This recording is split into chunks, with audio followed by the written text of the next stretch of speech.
And when I hit him up, I'm like, yo, song dope, you killed it. Ah, man, it's fire, whatever. And then, yeah, he hit me back. I'm like, yeah, so what I send that little bread to, right?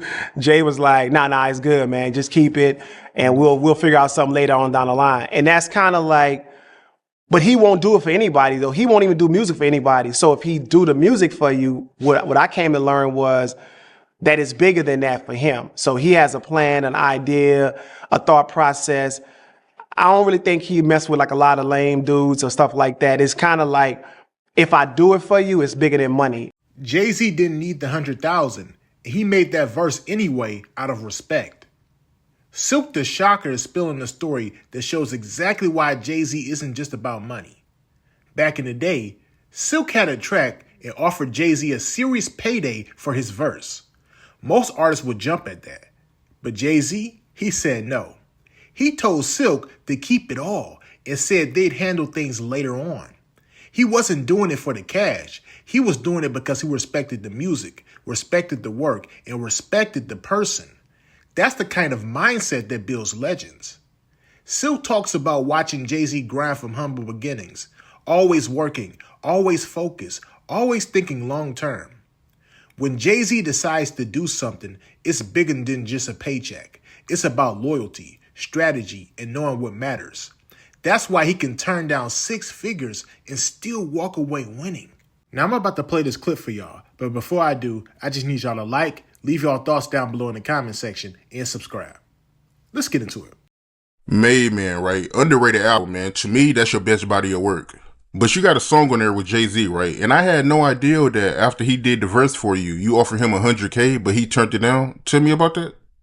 Nah, I think, like I said, man, shout out to Jay-Z. I feel like I've watched him kind of come up, and I remember being in priority days where he was just very humble, but he was a workhorse, right? But he had a vision too. And it's crazy because I think that when people look at life, I think the people who make it is the ones that's consistent. Nothing happens overnight.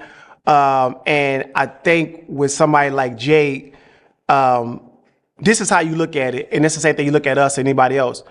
If I could make $100, I can make $500. I can make $500, I can make 1,000. If I make 1,000, I can make 20,000. And well, what's stopping you? So that's kind of like where he's at now, which is good to see because it's inspiration for a lot of other people who see it, because he was always working. Like, it was like, yo, he gonna make it. I don't know what he's gonna be, but I know he's gonna be something, because you could see him looking at the room, trying to figure out who's who. Like, when you got them kind of antennas up to be great, who gonna stop you? So with Jay, I salute him really because, well, our relationship was dope because, he was like, when I did the song with him, he was more like, I thought I had a budget for him. I'm like, yo, I probably got 100 racks. That's a lot of money back in the days too. So for him, it was just like consistent across the board. Cause I'm sure he could use the 100 extra thousand. Who ain't gonna use that? And when I hit him up, I'm like, yo, song dope, you killed it. Ah, man, it's fire, whatever. And then, yeah, he hit me back. I'm like, yeah, so what I send that little bread to, right? Jay was like, nah, it's good, man. Just keep it, and we'll figure out something later on down the line. And that's kind of like, but he won't do it for anybody though. He won't even do music for anybody. So if he do the music for you, what I came to learn was that it's bigger than that for him. So he has a plan, an idea, a thought process. I don't really think he mess with like a lot of lame dudes or stuff like that. It's kind of like, if I do it for you, it's bigger than money. So to me, that's consistent with what today is. How probably, if you look at him, it's not a fluke that he's successful. See what I'm saying? And that's kind of like, so I kind of saluted big time because I had a chance to experience it. Like, for somebody to call you, be like, you even, I don't care how rich you is, you're gonna be like, man, send my bread, send my bread. Right. And for him, he was just dead cold, like, nah, man, just keep it. Don't even worry about it. He ain't even second guess it, like, yeah, send me half of it or nothing. He was just like, keep it all, you good. We get together, something else. And the good part about it, down the line, I kind of did something for him, a thing or two for him, and I just thought it was solid. So that's kind of like story behind that for sure. What Jay-Z did here says more about his mindset than any check ever could. Look, the fact that he turned down 100,000 for a verse most people would have killed for tells you everything you need to know about how he operates. He's always thinking bigger than just the moment. He wasn't doing it for the money. He was doing it out of respect, strategy, and vision. That's what separates somebody who just raps from somebody who builds an empire. And if you really study his career, it makes total sense. Jay-Z is the first rapper to become a billionaire purely from his business ventures in music, streaming, and lifestyle brands. And moments like this show the blueprint behind the kind of success he's had.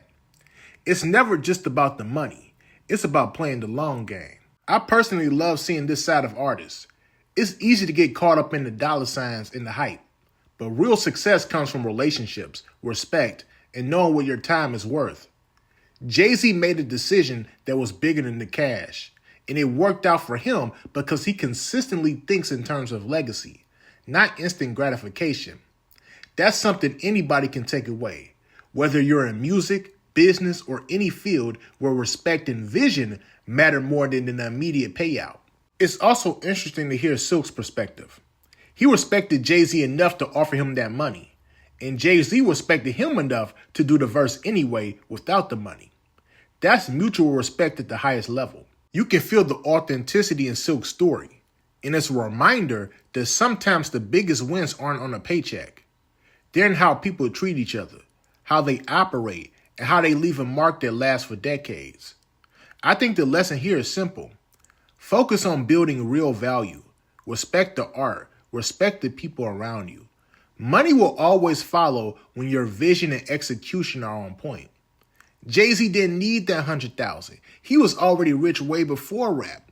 And that's what makes this story powerful. He already had the skills, the reputation, and the business sense to succeed. That kind of confidence and clarity is inspiring. And it's why Jay-Z is still the standard today, whether you like him or not. At the end of the day, moments like this remind us why Jay-Z isn't just a rapper. He's a strategist, a visionary, and somebody who knows how to play the long game.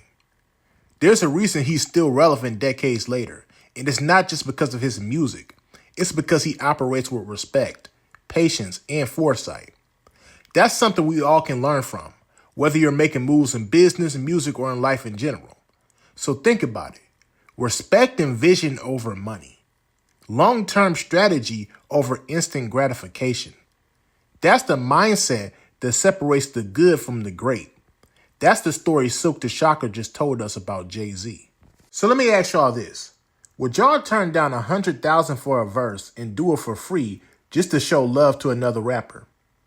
And do you think respect and vision can be more valuable than money in today's music business? Let me know your thoughts down below in the comment section, and make sure you like and subscribe. Peace.